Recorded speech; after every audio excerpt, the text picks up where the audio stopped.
Overthinking, ये शब्द सुनते ही दिमाग में क्या आता है? एक ऐसी प्रॉब्लम है ना, जिसे आजकल लगभग हर इंसान फेस कर रहा है। ये एक ऐसा एहसास है जो हमें अक्सर काफी परेशान कर देता है। तो चलिए, आज इस विषय को थोड़ा गहराई से समझते हैं। तो सबसे पहले इस सबसे जरूरी सवाल को ले लेते हैं। आखिर सोचना यानी थिंकिंग और ओवर थिंकिंग, इन दोनों में आखिर फर्क क्या है? क्या ये दोनों एक ही चीज हैं? देखिए, एक बात साफ समझ लीजिए, सोचना प्रॉब्लम नहीं है। अरे सोचना तो बहुत जरूरी है। प्रॉब्लम तब शुरू होती है जब वही सोच कंट्रोल से ही बाहर हो जाती है। जब हम एक ही सिचुएशन को बार बार लूप में अपने दिमाग में घुमाते रहते हैं, तब वो ओवरथिंकिंग बन जाती है। अच्छा, इससे बेहतर समझने के लिए आइए एक सिचुएशन देखते हैं।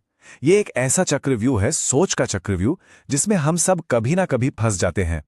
तो मान लीजिए कि कल ऑफिस में एक बहुत ही इंपॉर्टेंट प्रेजेंटेशन देनी है। सिचुएशन काफी सिंपल है, आम सी बात है, लेकिन दिमाग में क्या तूफान चल रहा है? सबसे पहला ख्याल, यार अगर मैं कोई गलती कर दूं तो? बस यहीं से शुरू होता है वो स्पाइरल। ये वो पहली चिंगारी होती है। और अगले ही पल फोकस हमसे हटकर लोगों पर चला जाता है।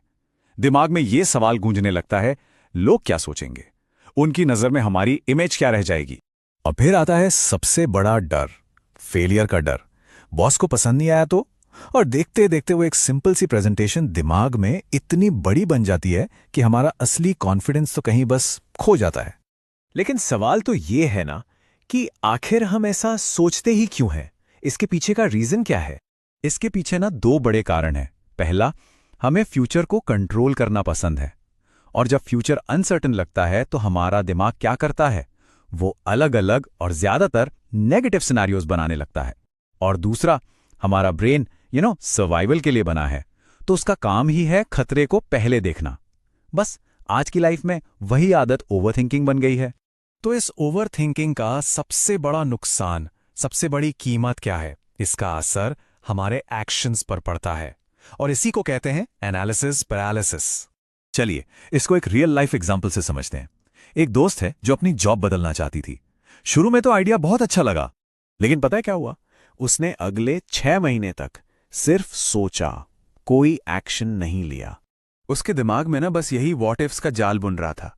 नहीं, कंपनी अच्छी नहीं निकली तो? इंटरव्यू क्लियर नहीं हुआ तो क्या होगा? कहीं ये फैसला ही गलत निकला तो? और इन्हीं सवालों ने उसे बस वहीं का वहीं रोक दिया। और यही है ओवरथिंकिंग की सबसे बड़ी कीमत। इन एक्शन ना ले पाना। हम जहां हैं बस वहीं फंसे रह जाते हैं। तो फिर इस सोच के जाल से निकला कैसे जाए?